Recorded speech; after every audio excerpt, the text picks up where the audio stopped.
Hello, everybody, and welcome to another exciting, fun-filled, expeditious episode of Radiorama, where, as the name implies, I show you how to work on radios and other electronic goodies from the 1930s through about the 1960s or thereabouts.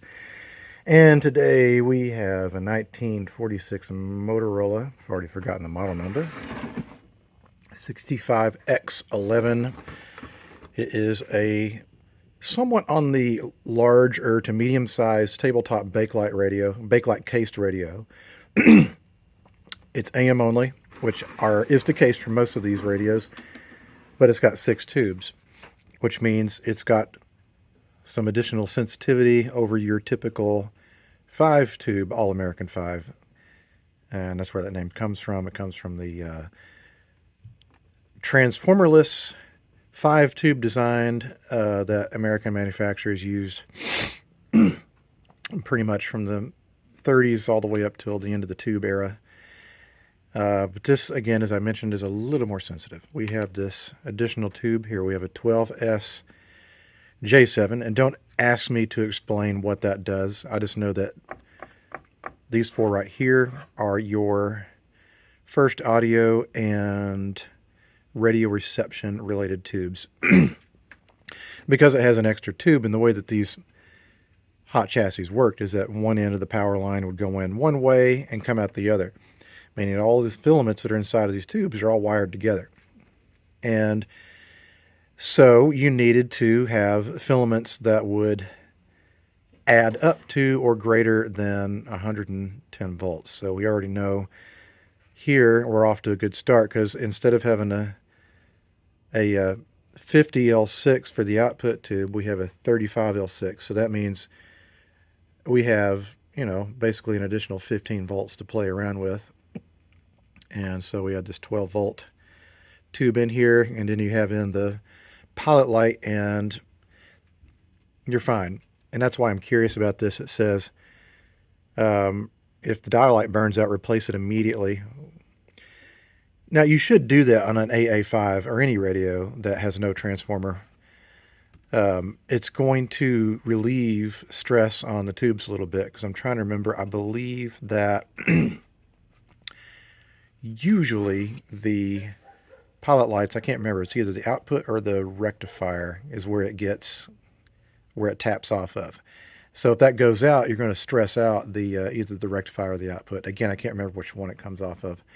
I'm not an engineer, so probably not explaining this 100% properly. Apologies.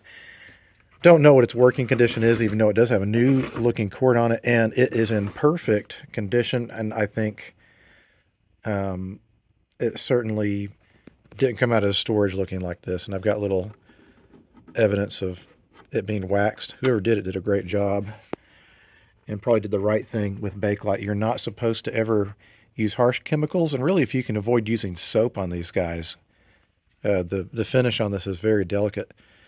I've got my finger on the dial in case something horrible happens and it wants to blow up. And by the way, I don't recommend that you actually do this to your own radios. Coverage for theft or damage. Visit Progressive. The battery up. It's awesome. Let's get going. Wait a minute. Things can get more complex. Well, as expected, it's pretty sensitive, but it actually works. There's no humming, which makes me wonder, what is the restoration status of this? As in, if I get this open and it's been recapped, then this episode either is going to be short or you'll never see it, because who wants to watch someone open up a restored radio? Crap. Well, here is the back removed, and you know what? Like, it is remarkably clean. Very clean. It's been in a clean house. Like, if it was in my house, this would be coated in cat hair, because I have a whole bunch of cats. That said, I do think it has had a pretty extensive service life. So I'm looking here, and if it had been used minimally, you'd either have most, if not all, of the original, probably Motorola brand or marked tubes. Instead, what I'm seeing here is 1, 2, 3, 4. And what's under this one?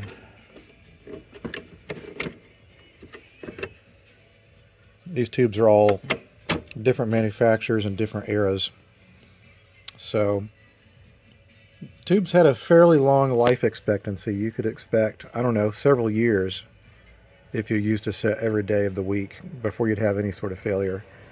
And sometimes it's even more than that. I've worked on some radios and some pieces that I own in my collection um, that are used daily, and I've never really had a tube failure. For example, this is my jerry-rigged amp. It's out of a Motorola three-way stereo system, and it is on every day of the week, and then it's literally on all day, every weekend while I'm out here working.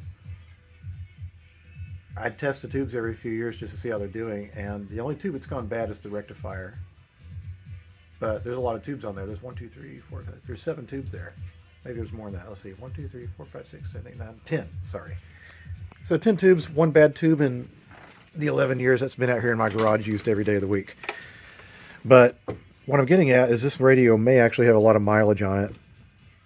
Even though I think if it did, the knobs would be a little bit more worn out, or someone just really treated it well. I don't know. I'm babbling on here.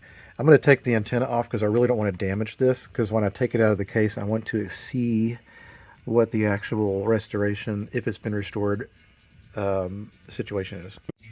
Well, need to decide what I'm going to do now. It's mostly been restored. In fact, it's totally been restored, with the exception of a few things. First of all, if whoever restored this is watching, it did a pretty nice job. There's only a few things I think I would change that I'm going to change. Like, I don't like how this capacitor is just kind of like dangling like that. So I think what I'm going to do is attach a new capacitor there, because I don't like this business at all. You see how close that is to touching that other one or anything else? The other critical problem, and maybe it's not a critical problem, it is a safety consideration is what I would call it. So the engineers that made these things weren't dopes. They understood even early on that while it's great to, save a little money by not using a power transformer, you can't just do the cheap and dirty thing, which is run one end of the AC line to chassis. Because of course if you did that, the whole chassis becomes electrified, and it would be like sticking your hand in an outlet if you were to touch the metal chassis and ground. So the manufacturers knew they had to do something about that, or they were either that or compelled to do so by regulations, even back then, was to make this a safer design. And the easiest way to do it is to put a capacitor between the other side of the AC line, which is this, to ground. So what we're doing is, if you think about what a capacitor does, like it basically holds and discharges really rapidly. The bigger it is, the more it affects the time scale. And I'm probably doing a bad job of explaining this, and I'm definitely not an engineer. I'm just describing it the way it was perhaps incorrectly explained to me. So this right here probably met safety standards of the day. If I were to touch this and ground at the same time, it'd probably be like, ow, that hurt. I think I just got shocked. And that's all well and good, except it's not, because it takes a lot less to cause a person's heart to fibrillate. And so someone that has a heart condition, or was just, wrong place at the wrong time, could incidentally touch that and maybe their heart could fibrillate. That capacitor is huge. I'm guessing it's a 0.1. It's either a tenth of a microfarad or even 2/10 of a microfarad. That's huge. That's going to hurt. So what we're going to do is drive that down low. We're going to start with a 0.01 rated capacitor, but not just any capacitor. It's going to be an X2, Y2 across the line capacitor, so that if it gets struck by lightning, it'll pop open. So I'm going to do that and replace this capacitor. And this one too, this green thing, that's an old paper cap just in a plastic case. So I wouldn't trust that. Okay, so I replaced the the line capacitor, or two chassis capacitor, and the radio sounds like garbage. And even if I install an additional cap over the top of it and go as far as 0.047, it's not happy. You hear that? That's terrible. But then I also one last thing I didn't check was the polarity of the plug, because it's got a polarized plug on it.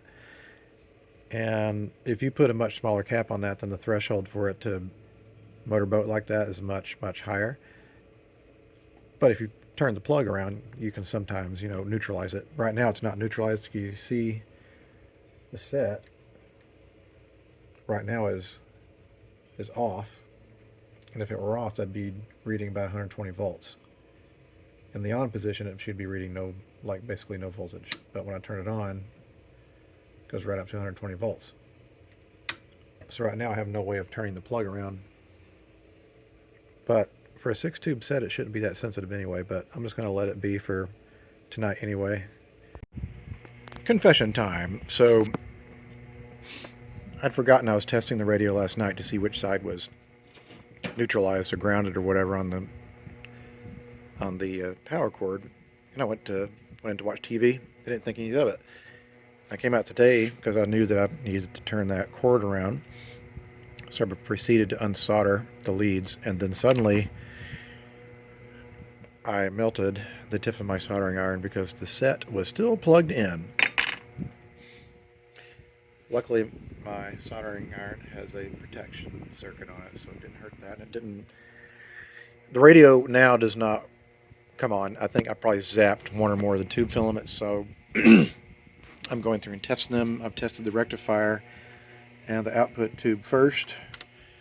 They're both measuring okay, which is maybe to be expected. The rest of these are all going to be 12-volt tubes. That was a really stupid mistake on my part. It always shows that you really need to be careful around this stuff, and even those of us who've worked on a lot of these things do make mistakes. So yes, go ahead, make fun of me, admonish me, I deserve it. Well, 12SQ7 is fried. Its filament is gone, which is kind of too bad. But I'm hoping that it blew and then like the rest of these are okay. If not, if I blew every single one of those, that really sucks. So again, my bad. All right, so I did that. Let me get to the happy news. I had another 12SQ7 in glass. I matched the one that's bad, which I'm going to throw away now because I'll throw it back in my drawer and forget about it. The bad news is that it seems like it's still not happy with that much lower 2-ground capacitance. Like it's better, but it's still not. That is not satisfactory.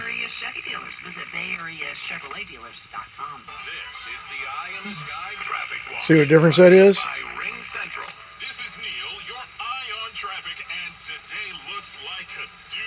It does, doesn't it?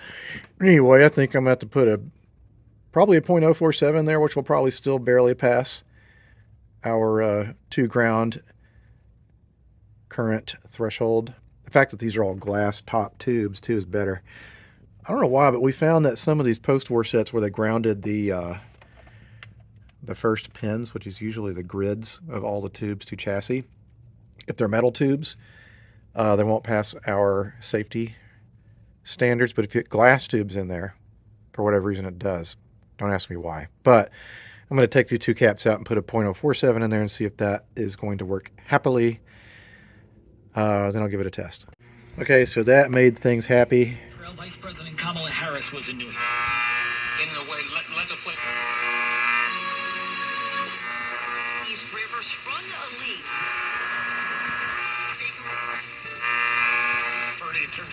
She, along with Caesar, Unfunds, Branston, my old radio partner. Or attending crowded events, the potential for the virus to spread increases exponentially. Another factor that could cause new cases to rise dramatically is the new way the coronavirus continues to mutate into subvariants that tend to be spread from person to person more easily. More than 400 cases of salmonella across the country. Oh, God. I'm so tired of COVID. It's in our life, and so he begins by saying, Mountain Dew. Anyway, I'm getting my booster. They have a new vaccine for that thing. That's all I'm going to say about it. But anyway, seems like it's a happy radio now. Now, whether or not it's going to pass safety, That's another question. It's probably going to be on the teetering edge of passing. All right, it did initially pass the test on the setup we have over here with our little probe, and we have that probe set to 250 millivolts.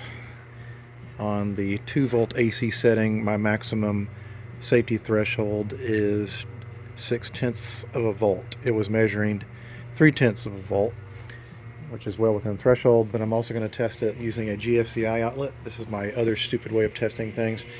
So we have a lead going to actual ground, and if that GFCI pops, then that's a problem. Well, it's not plugged in, so that would help. All right, let me plug it in.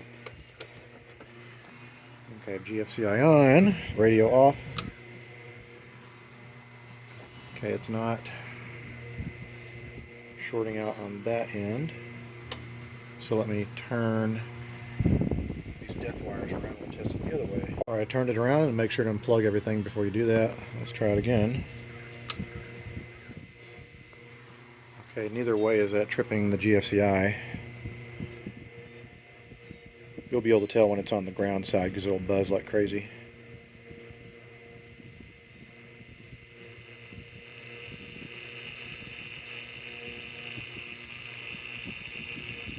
Yeah, it doesn't like that.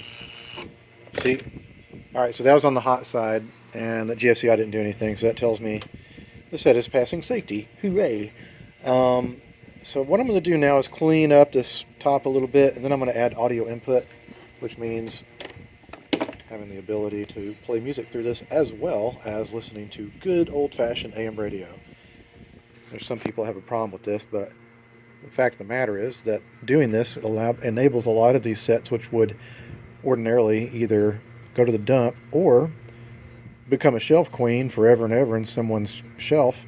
It might actually get used again. In fact, a lot of the people that purchase these from our museum come back later and they've been using the radio for years.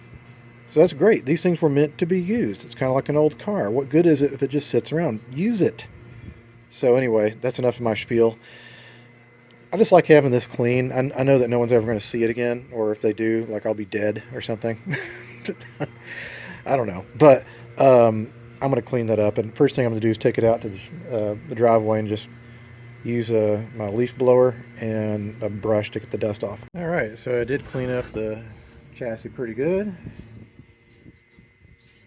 Almost looks new. I'm sure that this was real shiny when it was new though. Now I'm going to oil the bearings for the tuning condenser. These little ball bearings in the front. I want to put like a little bit in the back and a little bit in the center. And then we want to make sure that anywhere that the string happens to run over the pulleys, that the pulleys, and definitely not the string, are oiled. I'm trying to film this and do this without getting blobs of oil over it. Anyway, you don't need much. Just get it a little bit wet. And I'm going to just barely touch this. I don't want to get any oil on the string.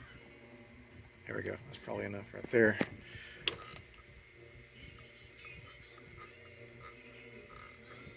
Well, the other thing too is that it helps to kind of get some oil on that slide.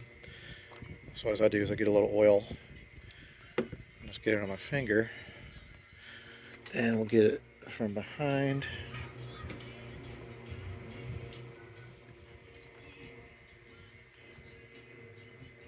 So that's the back of the slider.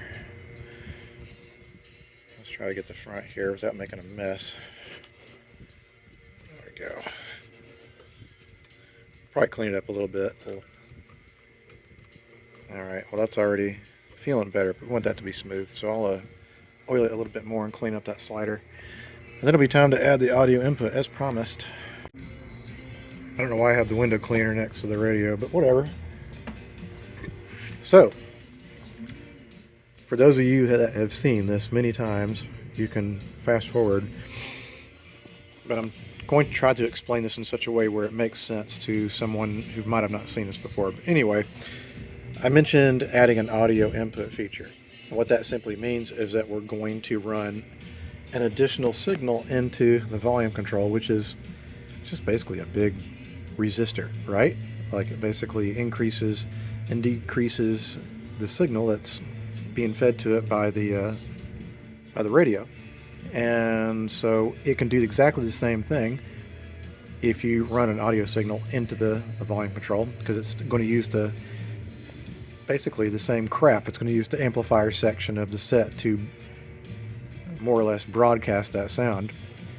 And but there's a couple things we need to do. Number one, we need to make sure that we can temporarily disable the radio signal.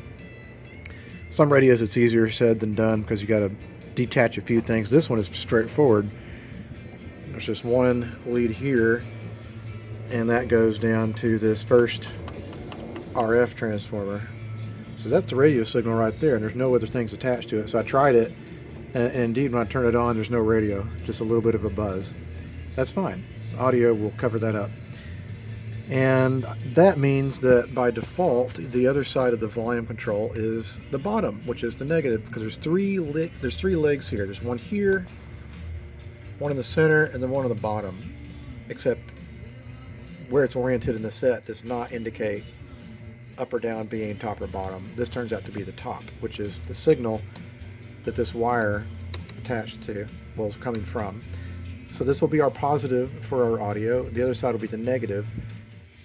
And then what we'll do is have a switch that connects this, which is the RF signal, through the back of the set, and that way someone can turn basically the RF signal off and on, the radio on and off.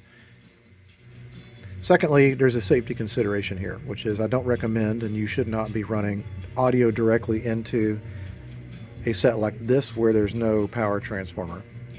Because even though you're getting some isolation by this capacitor here, you're still going to get a little bit of a, I don't know, uncomfortable tingle if you were to touch the cable, the audio cable. So what we're going to do is run that through an isolation transformer.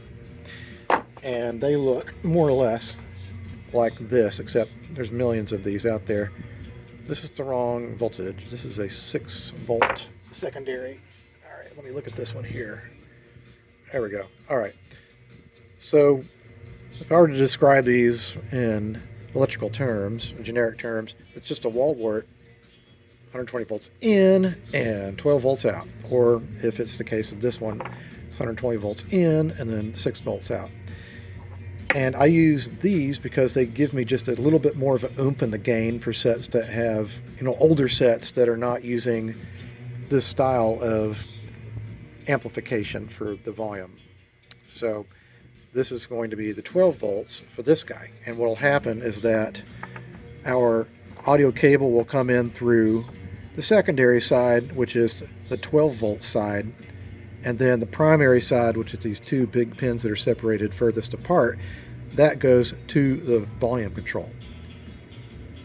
Hopefully that makes sense to you guys, but basically here's how the audio goes. It goes from here and out here to the volume control. And this is going to provide basically a little bit of a shunt to prevent any sort of current getting to the user. It's also going to make sure that our audio is going to be a little bit cleaner. But there's a few things we need to do before we add this in here. Because if I just stick it in there like this, it's going to cause some issues. And some of those issues are not readily apparent on some sets. And on others, it's very apparent. So I just do a few things automatically to avoid that situation, and let me get into that in just a second. Alright, so here's what I did to the isolation transformer. This is our audio in, and we're going to have our right and left channels come in here on either side of these resistors. That's your right and left channel, and they get tied together here. That makes mono in a safer way. The other side, which is the primary, going to the volume, has a 0.05 capacitor, and then that is attached. The other end of that is a 470k resistor. This is important because if you don't add this, the transformer will actually interfere with the performance of the radio, and you'll get a very tinny sound, and you'll lose a lot of the sensitivity. So it's important that you use this to kind of block this off as much as possible. It'll also preserve your fidelity a little bit. The next thing I'm going to do before I stick this in there is we're going to drill a little hole here. I'm going to put a little rubber grommet in that hole, and that will be where our audio cable will come out.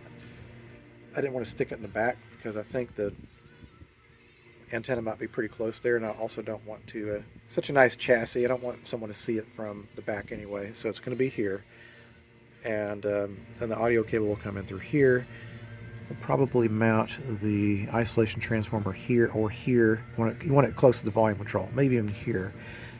And then we'll run some cables from here to the volume control, and then the audio cable, it'll get installed last. This will be glued in, and then we can tie this off here.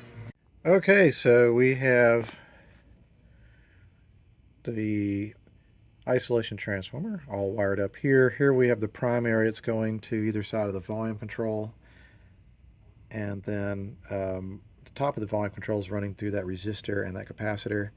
Then our right and left channels from our audio is running through the secondary side. And then we have this little Bluetooth thingy that's running through this hole that I drilled that has a little rubber grommet on it now. I usually put a drop of glue on there so that won't come loose or like wiggle around.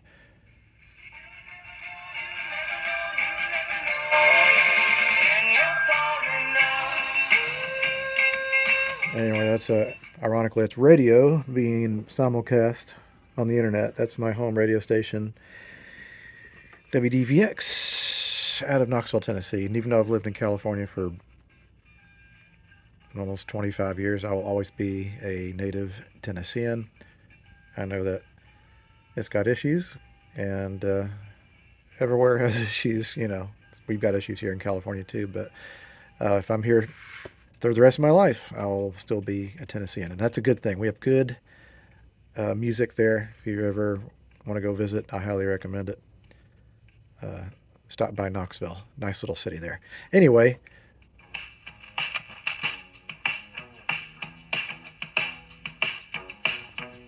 this station is so great. Anyway, I know I probably brag about it a lot, but I'm proud of it. Look it up, WDVX 89.9 if you're in the Knoxville area. So I'm going to glue this in so it seems to be working pretty well, and I have my switch wire that's running basically between this cable that goes to the RF transformer, and the other side goes to the top of the volume control. I want to make sure the wire is as short as it could possibly be, because I don't want to interfere with the radio reception. And also I want to probably tape this up a little bit where that splice is. And we will be well on our way to reassembly. One last thing I did, and you know, I didn't need to do this. I just felt like doing it because the radio itself is so clean. I was like, I'm going to clean the inside too. And that's sometimes when you find little things like this, and I'm probably not going to be able to focus on it because it's too... I'm not sure you can see that. Okay, it says Chicago Molded Product Corporation. So Chicago Molded Corporation. Molded Product Corporation. Of course, that company's probably long gone. Hope not, but probably. And there is so much that was kind of lost when all the manufacturing, as far as U.S. consumer electronics, when that whole industry kind of like went belly up. You had thousands of companies making things for these companies, and it was heavily based around Chicago. There was, of course, a lot of it in Massachusetts, New York, some of it here in California, but that stuff's all gone now. Of course, some of the names and some of the companies are still around, but they're definitely not making radios in factories here, that's for sure. But at least we can hold on and preserve to what was made and can still be used from that glorious period. So I think it's time to do maybe a little cleaning, final touch up, and then reassembly, and we'll call it done.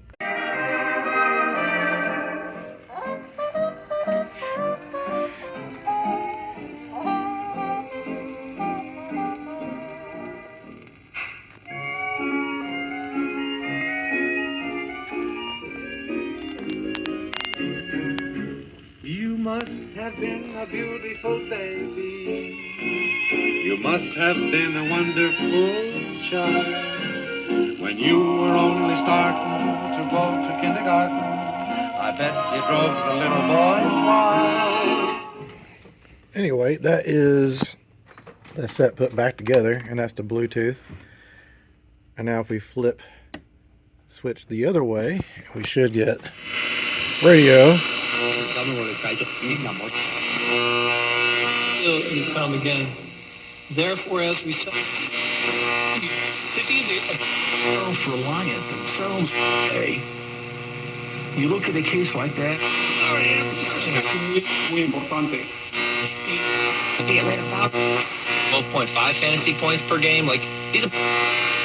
A forecast. Visit Mancini's Sleep World for the... Anyway, it seems like it's not liking my fluorescent lights up here a little bit, but otherwise it's pretty clean. So that concludes this episode of Radiorama. Thank you so much for watching, and until the next time a radio comes across the workbench, see you guys later. Bye-bye.